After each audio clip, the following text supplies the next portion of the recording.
So guys, আজকে আবার অনেক দিন পর চলে এসেছি নতুন ব্লগ নিয়ে। আর তোমাদের জন্য সারপ্রাইজ ব্লগ আমি রেডি করছি। সেটা হলো আমার ভ্যাকেশনের খুব তাড়াতাড়ি ব্লগগুলো আমি আপলোড করব। আর দারুণ মজা হয়েছে, তো সেগুলো পরপর থাকবে। তো এখন হলো আমি একটু রিফ্রেশমেন্টের জন্য অনেক দিন বাড়িতে বন্দি হয়ে থাকার পর লাস্ট পর্যন্ত আমি আজকে ভাবলাম না, একা একা বেরোনোই যাক। তো বেরিয়ে পড়েছিলাম আর শপিংয়ে গেছিলাম, কিন্তু আমি কোনো শপিং করিনি। অ্যাকচুয়ালি সব মেয়েরই, প্রত্যেকটা মেয়েরই শপিংয়ে গেলে মুড পুরো ভালো হয়ে যায়, কিন্তু আমি আজকে কোনো শপিংই করিনি। আমি জাস্ট চিল আউটে ছিলাম।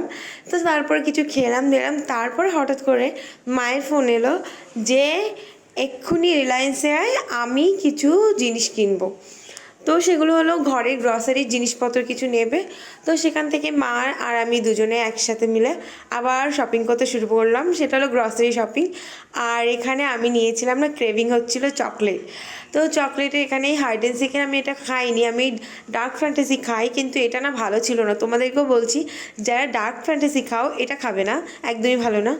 অ্যান্ড দেন আমাদের সব গ্রসারি শপিং কমপ্লিট করে বাড়ি ফিরলাম। তো সবাইকে টাটা, ভালো থেকে সুস্থ থেকো।